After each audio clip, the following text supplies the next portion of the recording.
Okay, hey everybody, it's Uncle Grumpy. Welcome to Grumpy Tonight. We're doing a little bit different now, switching some equipment around at the last minute, just like always. We're going to try and bring Lawrence Pasternak in here. Lawrence has a few things to talk to us about. I'm going to give you a few minutes to join in. I see somebody has already.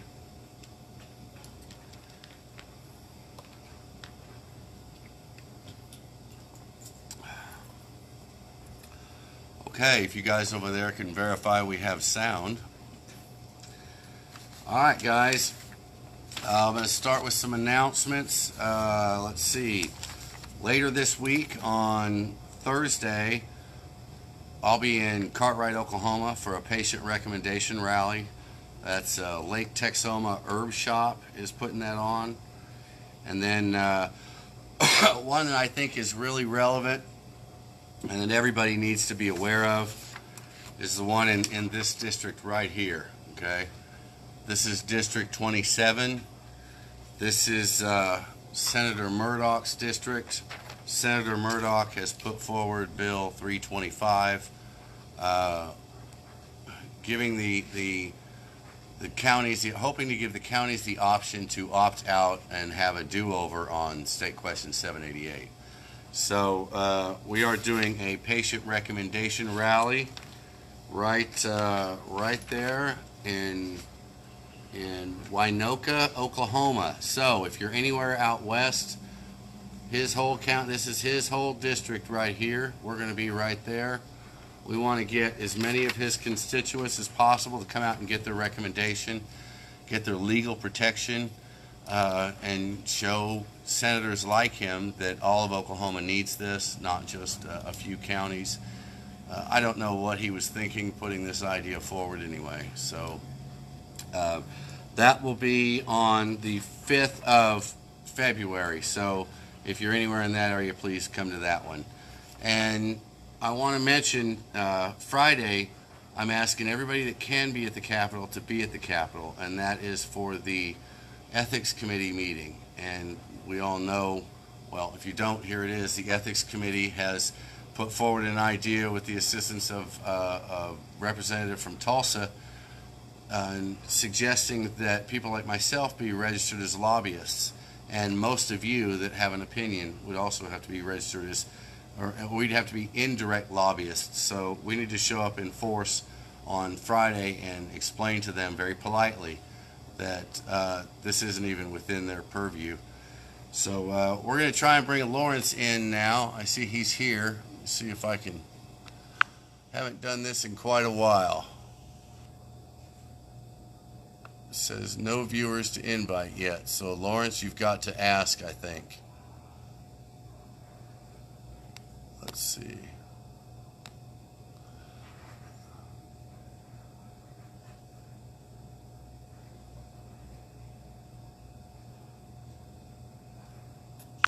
Okay, there we go. I think he can do it now.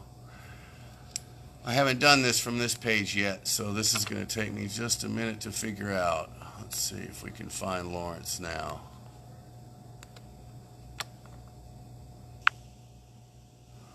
Lawrence, you need to ask to join. There should be somewhere at the bottom for you to request to join the room, I think.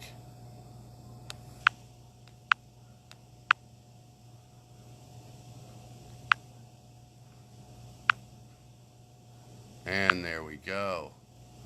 Okay, this worked out. Let's see how our new connection works here. Hey, there you are, Lawrence. Hello. Hello, Chris. Can you hear me? I can hear you fine. How do I sound? You sound fine here. It's like the first communication with somebody in space every time we do this, you know. Can you hear me now? Can you hear me now? So There, I turned on some light. right. Last time I was on, I was in too much of a dark. My office is always dark, so Okay. I'm in another room now. So how's things going with you? What are you up to? And what do you think of the craziness coming out of the Capitol? Not to jump right into it, but, you know, I want to jump right into it. Well, with regards to me, busy, I guess, with my ordinary life. semester started last week, so You want to back remind to everybody what you teaching. do? I'm a professor at OSU No, in the but philosophy department. what you tell them what you teach. Ah, well, this semester I'm doing 17th, 18th century philosophy as a 3,000 level course and a graduate seminar in Immanuel Kant's Critique of Pure Reason. I'd have to take a class just to decipher the title. Well, one of the greatest works in all of philosophy, one of the most difficult. Okay. But I'm a Kant specialist, so you know it's fun for me, very fun. So you wanted to talk about a couple issues. Let's get started on that. What do you think about the OBN new rules, these emergency rules? We've talked a little bit about that off camera. What after you've been over it a few times, and we've all trusted your Yeah. judgment on a lot of this legal work several times. So a lot of people are waiting to hear what you might think of this. When they originally came out, obviously there was just a lot of panic. I thought a lot of people were reading it, and I thought in some cases misreading it.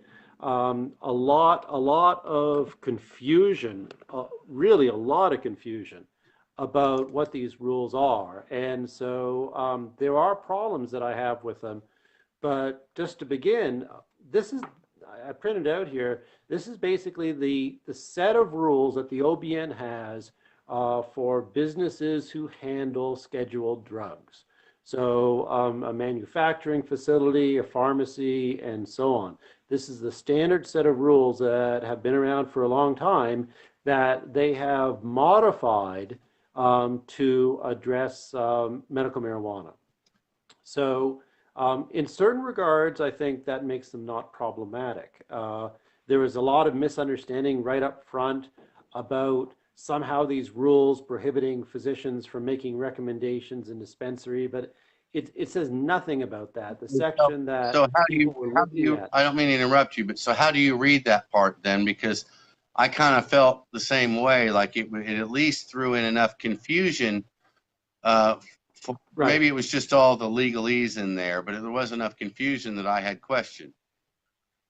Yeah, basically, that's a section that has to do with who has to register with the OBN. And so basically, what it says is that for every particular activity related to scheduled medications, you have to register. So let's say, for instance, you're a business that does both manufacturing and also dispensing. Let's say CVS makes a drug and they dispense a drug. You have to have a separate registration for each.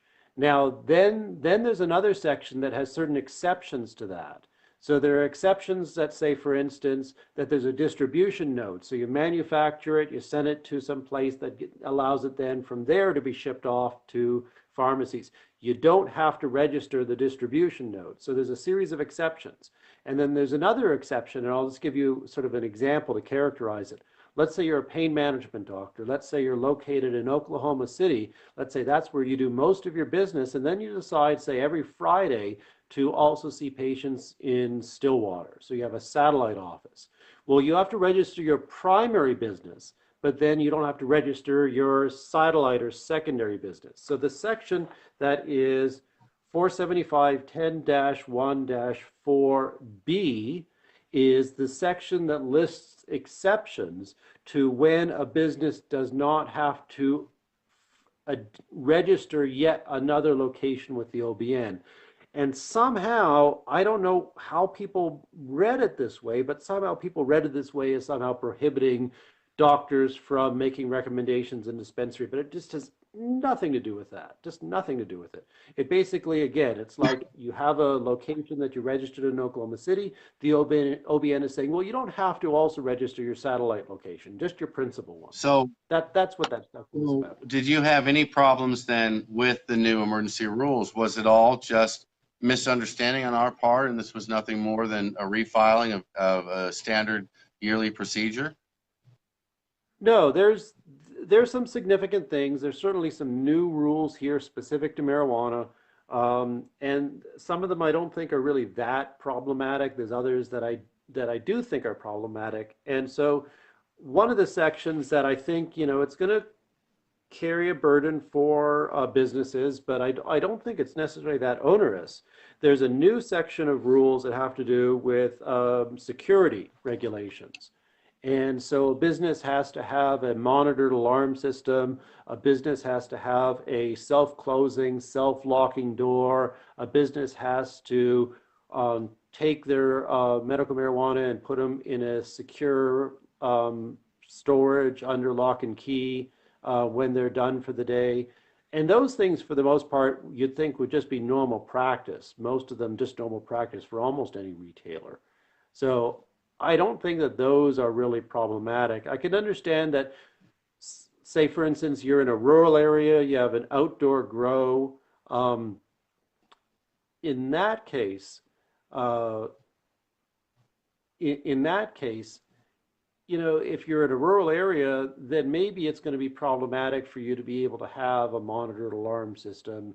Maybe there will be issues like that. But for the most part, for dispensaries and for anything for which anybody has a normal cell phone connection or phone line and so on, it doesn't strike me that the security provisions are Do you problematic. recognize these provisions? Because I recognize even down to the language. This looks like 3468, which, just to remind everybody out there what 3468 is. 3468 was a bill that was floating around in the House last year that was intended to regulate 788, and they tried to move it through while they were still in session as to avoid having a special session. And it had a lot of pitfalls, and that's when I originally got involved because of the overreach that was on the home grow during that part. And I pointed Mhm. out to people at that time all this, what I think is overreach, to the businesses, and nobody seemed to care at that time. It just wasn't a priority. I guess we were all just so surprised, that no one really thought. I mean, I guess we thought we knew it would pass, but there was question there. A lot of people just Right. didn't know. So, um, Well, let me say this. There's in a way two separate issues. One issue is the OBN basically asking for something that's unreasonable? And then the other issue is whether or not the OBN has proper authority to be asking for it or requiring it all, well, then, right? and that's what I'm addressing is their authority, because as I say, I recognize this language from 3468. So what this looks like to me is Uh, some a particular group in the Capitol that could not get this through last year in the proper way is now trying to get it through an agency that doesn't even have the actual, or is questionable whether they have the authority or not. mhm. But it seems like it's whack-a-mole. They've just moved the goalposts or brought it out of another group. Well, when it comes to the OBN saying we would like all the medical marijuana dispensaries and processors and growers to have security measures such that they're not a target for crime. Great idea, right? As something that the industry should do. I think the rules that the OBN have set out here are reasonable. I think the question, of course, is whether or not it's really in the legal authority of the OBN to make these requirements. And one way to put the question is they do have the authority with regards to scheduled drugs. So if they, for instance, made this as a requirement for a pharmacy, I take it to be within their authority to do so. But then you could ask the more abstract question, is marijuana at the level of the state a Schedule One drug? Well, they Is it a actually scheduled drug? in there, they actually have the authority. They shouldn't, but they actually have the authority to do this with anything from a Schedule 1 to a Schedule 5. Right, So right, that would be the right. problem.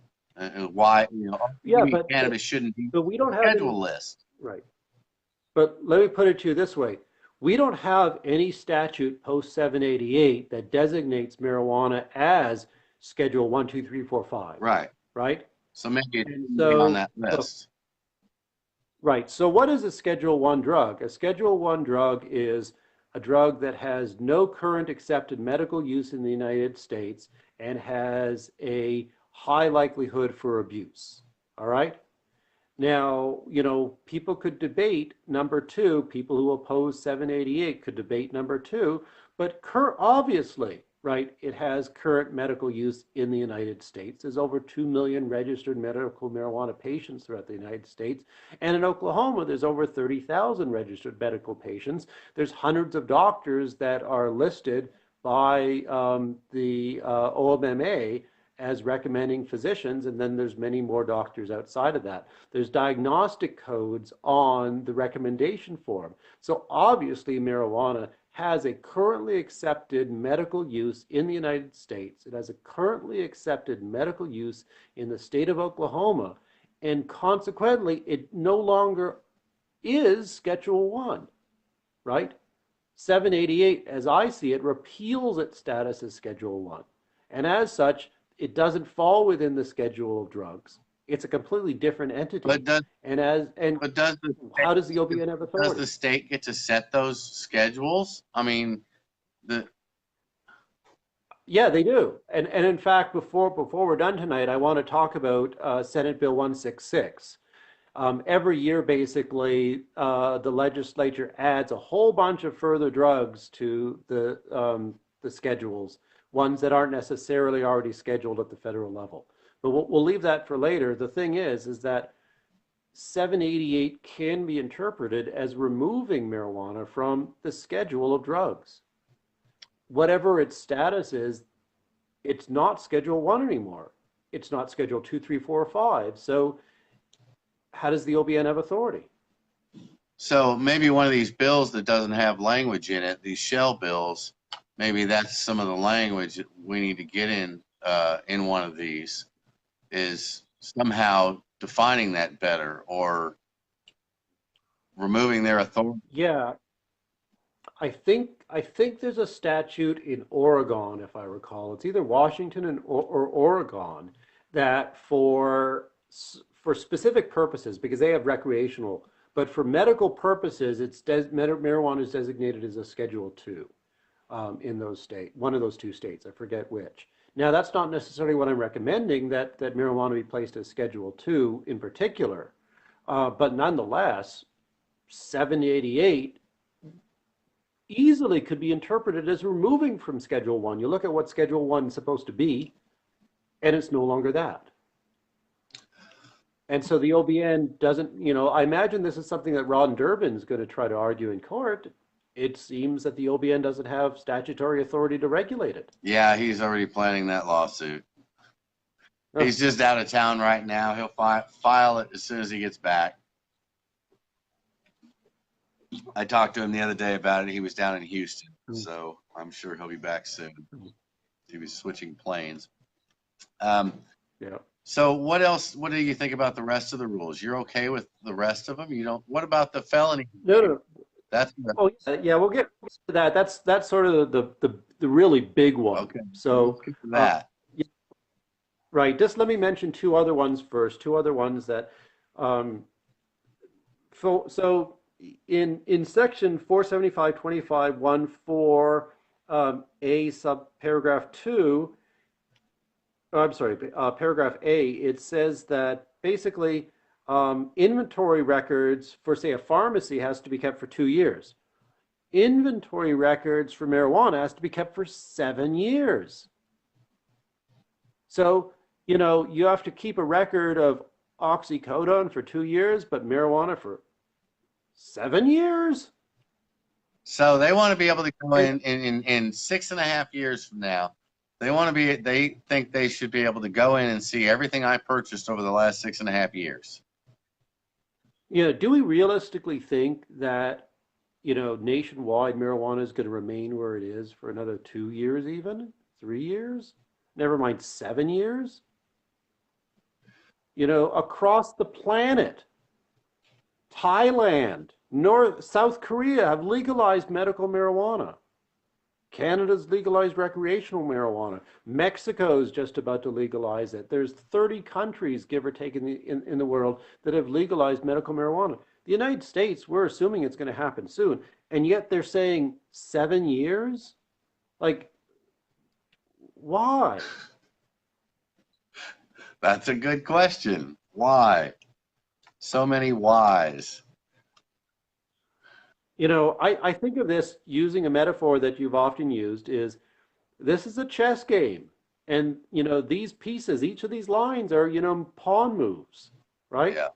That, you know, they're introducing more and more burdens that have to be fought against. So there's only so much time and so much leverage, political leverage, and so much energy that could be utilized. And the more that's pushed against 788, the more the advocates for 788 have to push back. Yeah.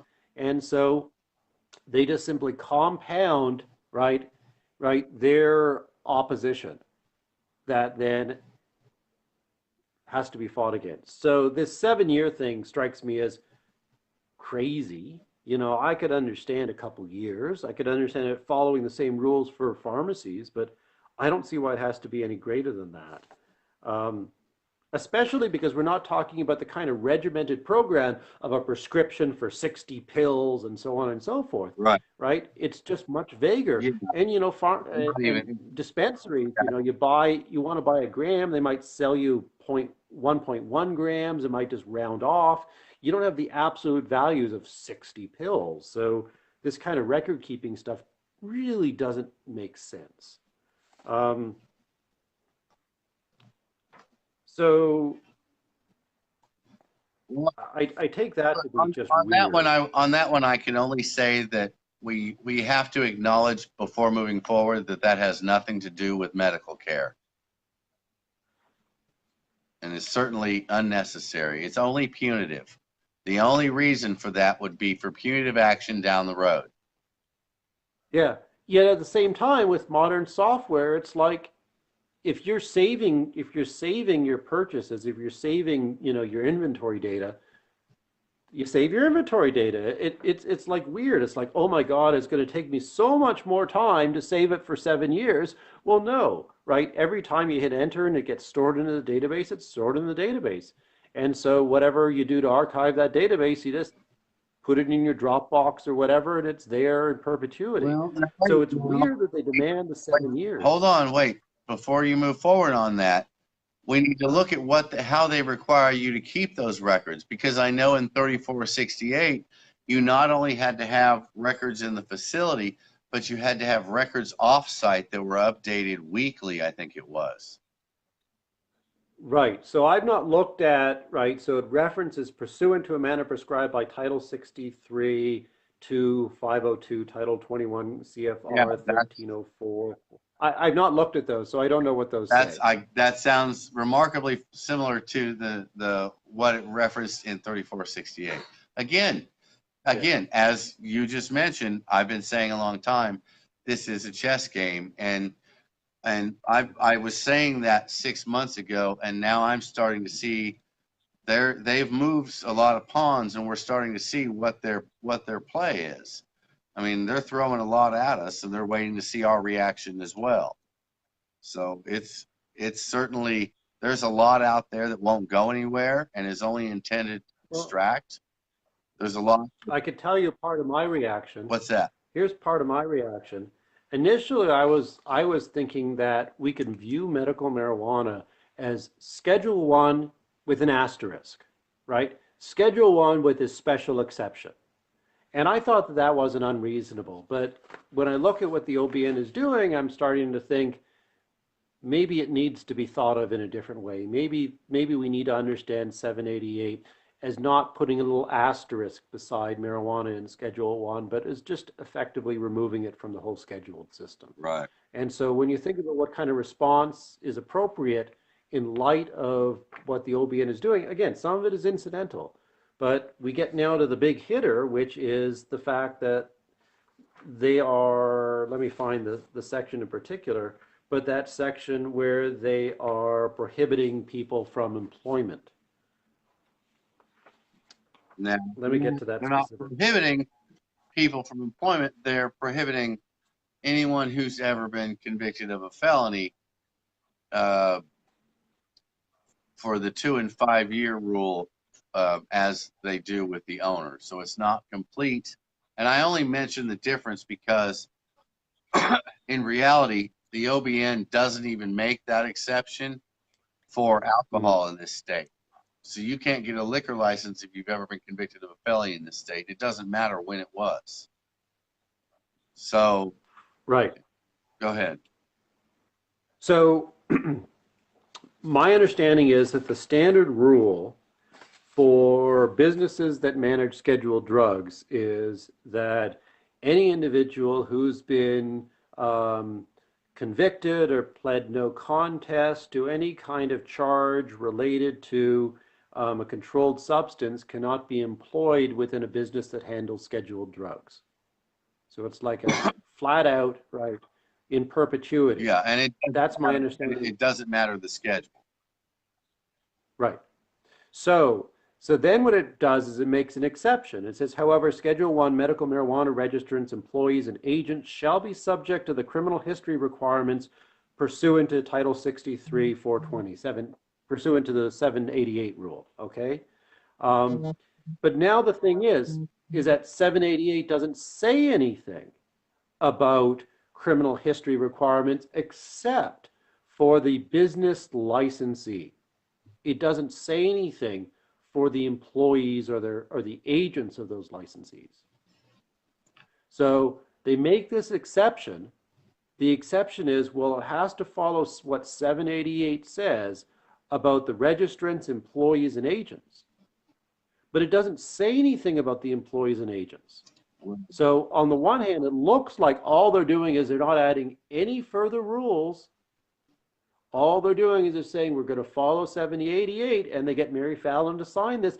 Oh, no, no, no, Governor Fallon, we're not adding any more rules. We're not taking away any opportunities for employment. We're just following what 7088 already says. Well, if that were the case, okay. But it's the position of the OBN that they're applying the 2-5 rule from 788, that in 788 applies only to the licensees. They're applying it to the employees, to the agents of the licensees. And there's no statute. There's no statute behind it. So I'm befuddled. Well, they do put in there that you can get a written exception. So we have one man at the head of the OBN who's now going to be the de facto judge and jury on multiple people who already have a license, who are already in business, or who may not. Well, I know some who are family members. The business is in one family member's name.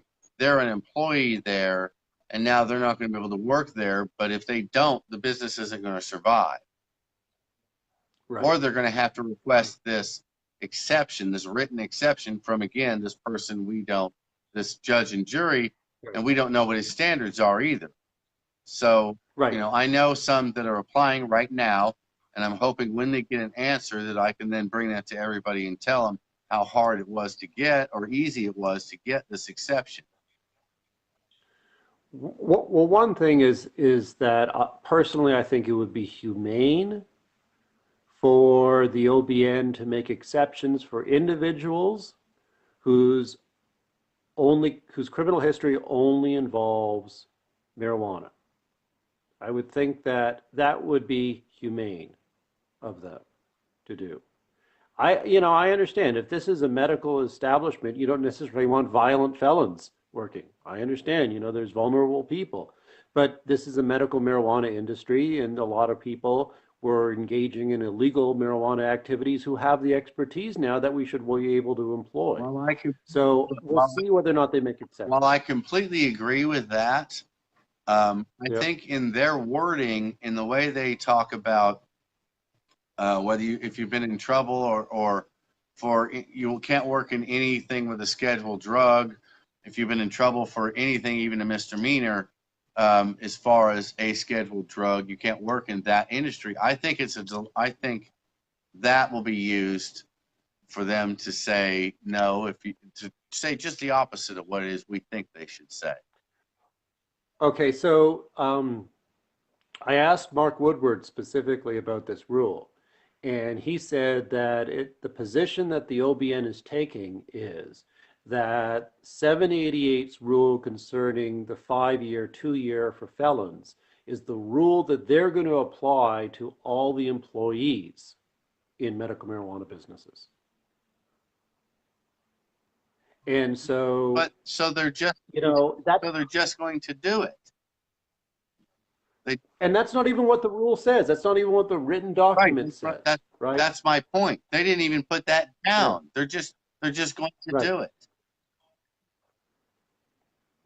Yeah, right. Arbitrary and capricious, Okay. lacking due process, I don't mean to interrupt you. I do want to take this. non-employment. A lot of people I've heard the name Mark Woodward from the OBN mentioned a few times Mm, in a few conversations. I've never spoke to him myself. I would like to mm. take this minute to ask Mark Woodward of the OBN to please come on the show and let's have a conversation and a nice friendly conversation, and let's see if we can iron some of this out in a way that the people can understand it a little bit better. At least get rid of some of the ambiguity. I don't expect him to change his policy or their policy due to a conversation with me, but at least he can explain to us and maybe help get rid of some of the ambiguity in some of what they're doing. And Mark has been very generous, with his time, where many people have had questions that he's been willing to answer. And, for instance, also in a meeting that I had with the Oklahoma Pain Society, Mark Woodward was there. So, he really has done a great job functioning as a public liaison. And this is, I think, this is about, people's livelihood here, right? Yeah. This is about people who were overjoyed at the legalization of 78A. People who might have gone to jail merely for treating themselves medically. Somebody goes to jail because of their medical needs. How they're addressing their medical needs. They get out of jail. They serve their time. They believe that marijuana healed them, and they want to help other people. And the OBN is saying, we're not going to allow you to be employed. I find that really hurts me. I find that really just painful to think that we live in a world like that. Again, I've only heard good things about Mark Woodward. I've always heard he's very open with his time and answering. So again, I'm taking this time to ask him to come on Grumpy tonight and help us with a little bit of the ambiguity in some of what they do. And let me add this, across the nation and in Canada and elsewhere, we are realizing that it was a huge mistake for society to ban marijuana. And that all the people who have been hurt by it, all the people whose lives have been destroyed, all the families and all the communities that have been destroyed by prohibition on marijuana, right?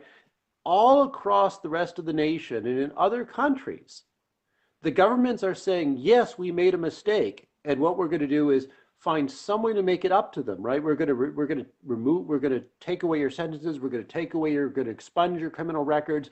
We're going to basically say it was wrong for us to prosecute you. And what do we see here?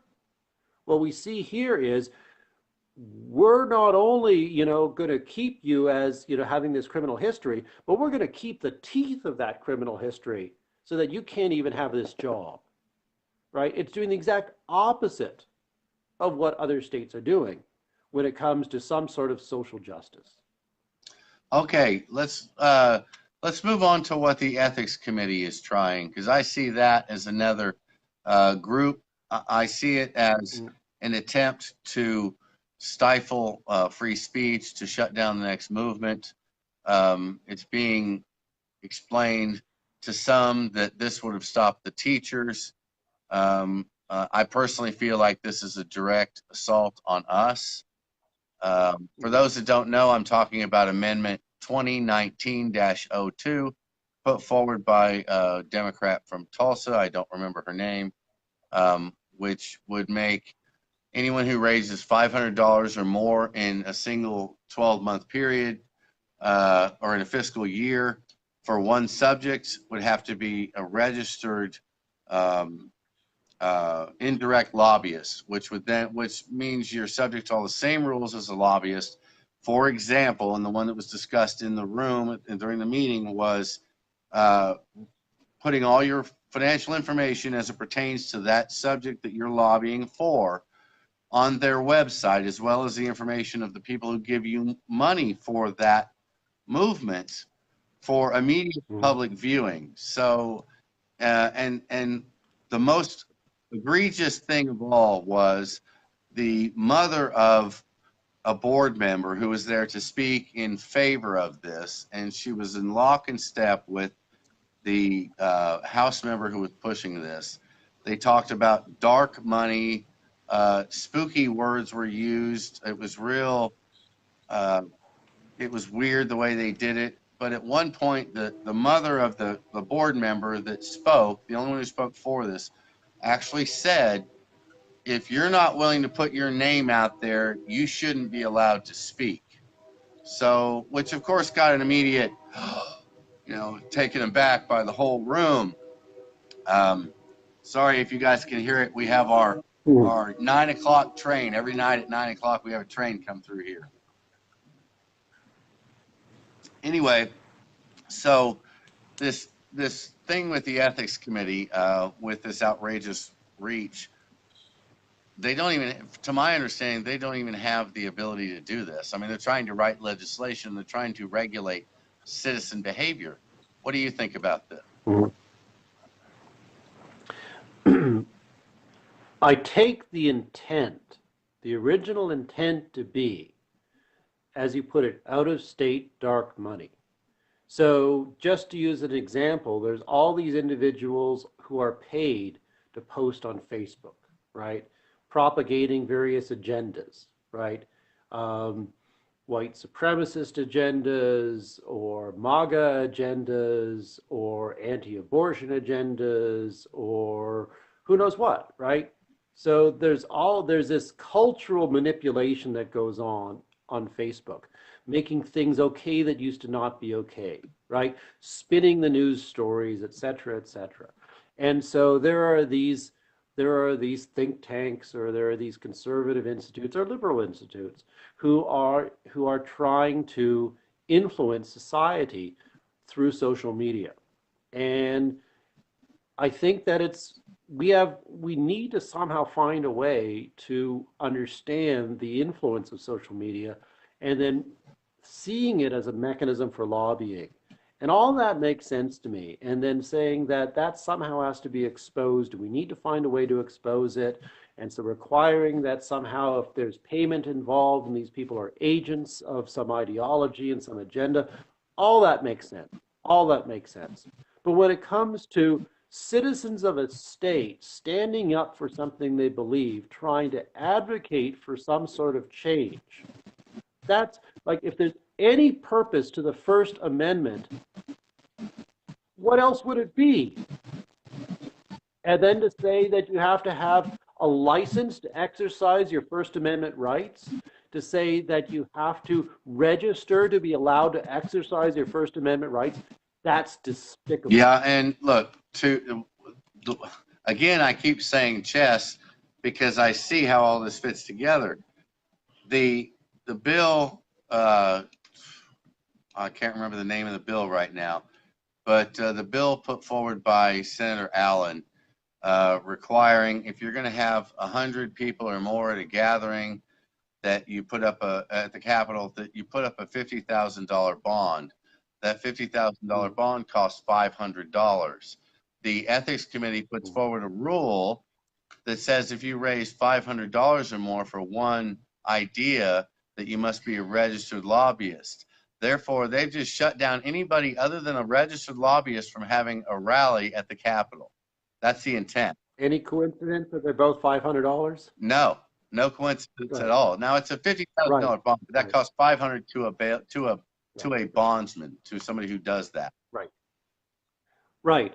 Yeah. And so, how many legislators are pissed off at the teachers because the teachers finally decided to stand up for themselves and en masse go to the Capitol and to say enough is enough, right? And they don't want that to happen again. They don't want the people to have power. The whole point of, right, their perspective, I can't say this is true for every elected official, but some elected officials, is they're there to represent the people. The people are supposed to stay home and be quiet. You've elected us for the next number of years, and now we're going to do our job, and you need to shut up for us to do our Well, job I'm gonna because we know better than you because you elected us. throw another spin at you here on this one. I think it's a little more central and a little more localized. And what I mean by that is I think it's the ethics committee themselves. I think this person who came up with this bill needed somebody willing to run with an idea like this outrageous strip away your First Amendment rights idea. And they found the ethics committee because the ethics committee recently had their budget cut. And the ethics committee is currently struggling for money and can't figure out what to do about it. And they get fees from all of this. This is about fees. Well, there you I go. spoke to some lobbyists earlier today.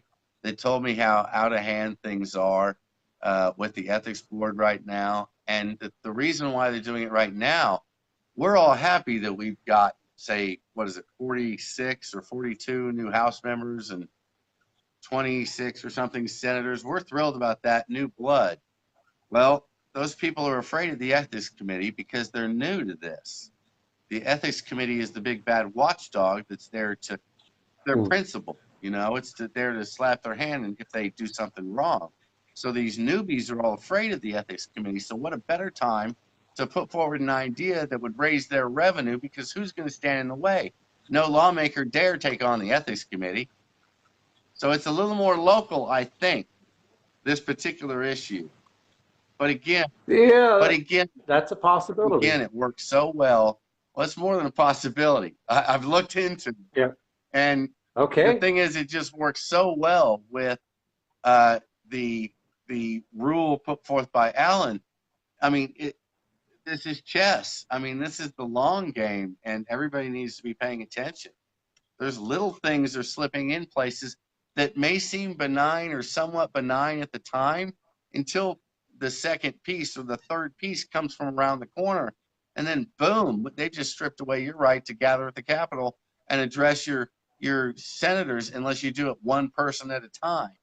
Don't dare bring your And here, right. And here's a great irony, right? The irony is that we're in an extremely conservative state. We're in a state where, the ideology is very hostile, right, to the kind of regulatory governmental approach that's associated with the left, with California and so on.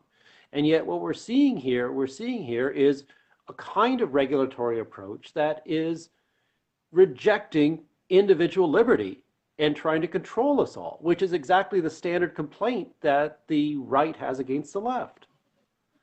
So this is befuddling that anybody in Oklahoma could be thinking of this as an appropriate political position for the state of Oklahoma. Yeah, well, luckily, I really don't believe that some of these things are going to last very long. I'm not so sure that that our elected officials aren't going to get scared when we light up their phones and we show up at their offices and we gather at the Capitol without a permit. I think they're Yeah. going to realize that some of this would be they'd be wise to stay away from some of this. They really would. I mean, the ethics You know, can I, cause them problems, but you know, we can fill their offices every day the entire time they're here, and they'll never get anything done. So we can do like the teachers do. I, That's what it requires. I also wonder I've not looked into them individually, but who are these people on the ethics committee? How did they get there?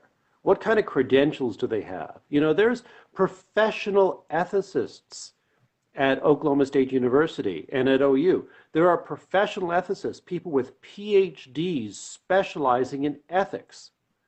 Not one of them are on this committee. So, what kind of ethics training do they have? What understanding of ethical theory do they have? What kind of principles are guiding them? Are these just political appointees? Are these people that are given a favor for giving a favor? I think we're going to have to look into Who that are, and who find are out. they? I mean, We need an ethics committee for the ethics committee. yes, we do. Yes, that's pretty bad when the ethics committee needs to be investigated. Yeah, well, Good. I look, I think, and I said this earlier, I think that we need to show up at the Capitol on Friday in numbers. We need to be polite. We need to sign up to speak. I have a feeling that they will pass it on again and they will try not to address the issue, and they'll move it to the next calendar, and we'll have to show up again and again and again Mhm. until they give up on it, because I do believe that they're just going to try and wait us out. And, when I walked out of that meeting in a video, I even made a statement that I had seen one of the guys on there that was from the health department board. And I was wrong. I went back and looked at my still footage and figured out who these people were. And it wasn't the guy. But the reason why I felt that way is because the look on the entire committee reminded me of the same atmosphere of the health department meeting when they passed the rule with no flour and a pharmacist in every dispensary. Their own attorney, they asked her the legal question. She said, no, you can't do that. It went right over their Mhm. head. Their eyes were glazed over, and they did it anyway. And the look on Yep. the face of the ethics board when we were speaking, I got that same feeling, and it was so heavy that I walked out of there thinking I had just seen one of those same people. I even went back in there to get a second look, but they had snuck out the back door. They didn't even come out the front door of that room. I didn't know there was a second door, but I went back in and they were gone. So I don't know, Mhm. trap door in the floor, I don't know, but he disappeared quick. But it was just because of the feeling in the room, the look they Yep. gave us, the contempt that they seem to have for the average citizen that you feel in their presence, and the way the lady kept saying, don't, she spent more time saying, don't repeat what the speaker before you said, than anybody would have said that would have taken had they repeated everything the speaker before them said. She just kept repeating that after every speaker, and we'd get up and say something different, and she'd say it again. So I finally got up and just basically said, I'm going to sue you. So that was really all I could add to the mix was I will file that first lawsuit. And they moved it on to this meeting. And again, I think they're going to move it Yep. this Friday. Unless we don't show up. I think if we don't show up, they'll pass it out of committee. I don't think it'll go any farther than that, but I think they'll try and move it to the next level the minute we have our back turned. So I think we need to not turn our backs. If, and obviously you're providing an account of there being something much more insidious than their goal of trying to bring to light the so-called dark Oh money that's yeah. being used to advocate, right? So if honestly their goal is to bring to light this dark money, then why don't they set the rule more directly towards that? Like for instance, right, why don't they have a rule that has to do with out of state interests?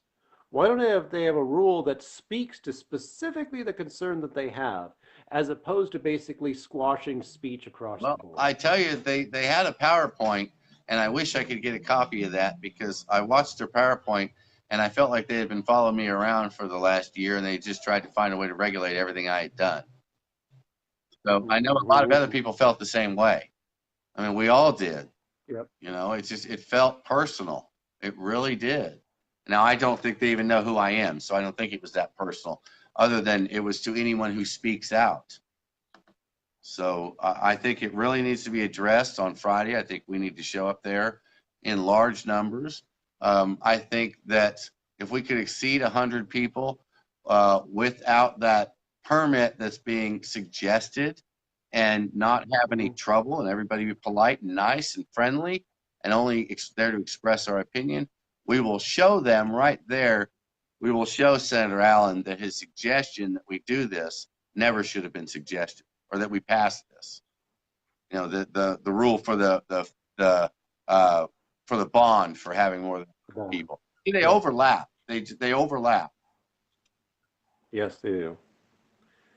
Well, I am in this just very pessimistic. I feel like we are step by step by step losing our freedoms.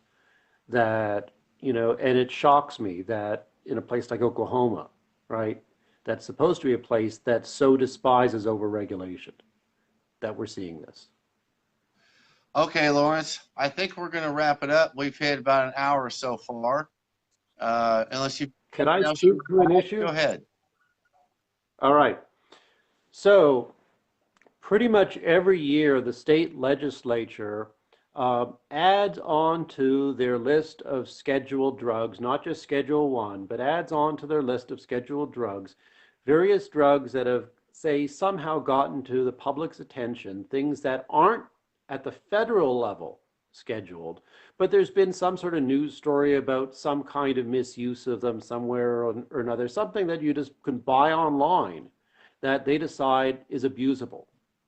And so I just happened to look at Senate Bill 166 a few weeks ago. And a lot of the particular drugs listed, I don't know anything about them, and some of them I'm sure are quite appropriate for them to be placed on Schedule 1 or at least scheduled. But there's two that they want to at the state level, it's not at the federal level, but in the state of Oklahoma, they want to place at Schedule 1 with heroin, right? With LSD. And those are what's called tianeptine and phenibut. Both of those drugs have been in Europe prescribed safely for 50, 60 years. Phenibut is active on the GABA B receptor, like, for instance, certain types of muscle relaxants. And it's molecularly almost identical. It's only missing one, I think, chlorine atom to baclofen, which is a very, very, very mild muscle relaxant. Now, I understand somebody could take a whole bunch and they could just pass out. I understand that it is a potentially abusable drug. But baclofen is probably Schedule 4 or Schedule 5. It makes no sense to me whatsoever that they would want to place it as Schedule 1. And The reason why I bring this up, the reason why I bring this up is I have a friend whose son is ADD and has tried Ritalin and so forth, and it's not effective for him.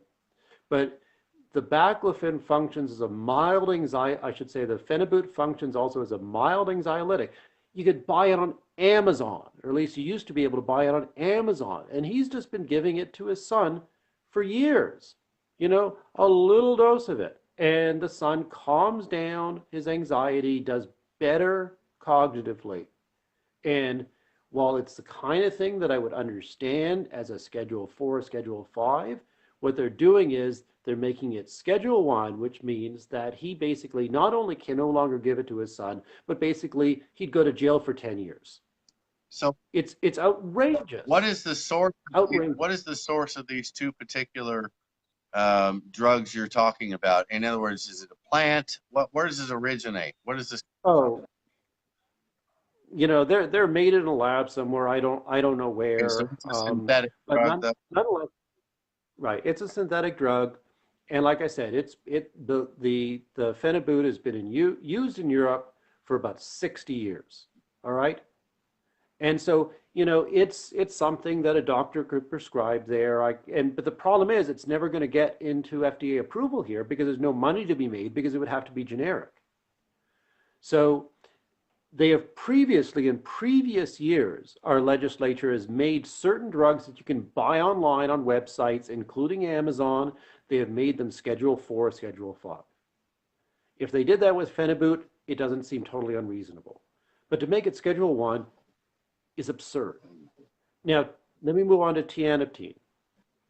Tianeptine it's a serotonin reuptake enhancer. It's the only drug known that actually does that. Again, it's a prescription drug. It's been used in Europe since like 1960.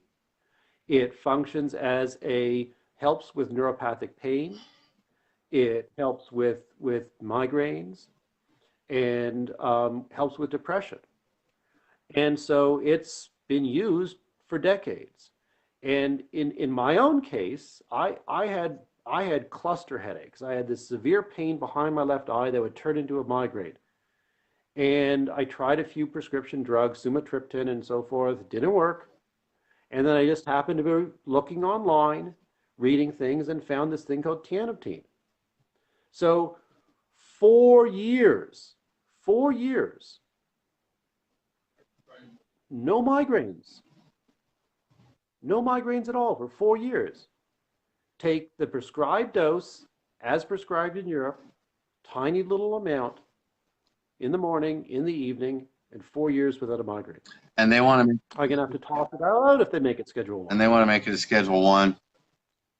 Right. And, you know, once means- again, it's the kind of thing that's potentially abusable. Okay, which means that it has no medical value and that it's highly addictive.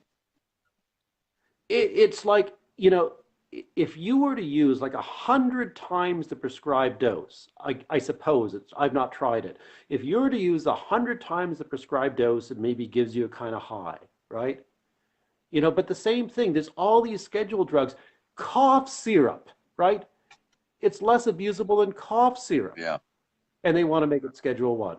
Just because some stupid kid in Michigan took so much of it, they ended up in the hospital at some point. You know, I looked at the CDC tracking of all this. There's like 144 instances over 20 years of people who have adverse events to it that somehow they end up getting nauseous or pass out, or I don't know what the effects are when you take so much, Well, right? In 20 years. And they want to make it Schedule 1? we have thousands of deaths every year from opioids, and they're only a Schedule 2. Yes. I don't think there's a recorded death from tianeptine, right? You know, there's cases where in the autopsy and they do a tox scan, they could find it in a person's system with a whole panoply of other things. But I don't think they ever have a recorded death related to it. You know, it's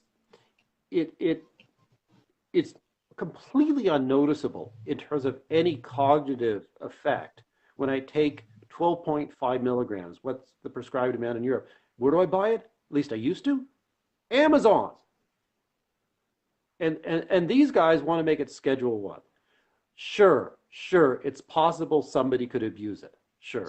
But then if you go to Reddit and you look at this, you see people talking about it as a miracle drug for their migraines. Then nothing else works. So it sounds like we've just got to get a better handle on the OBN.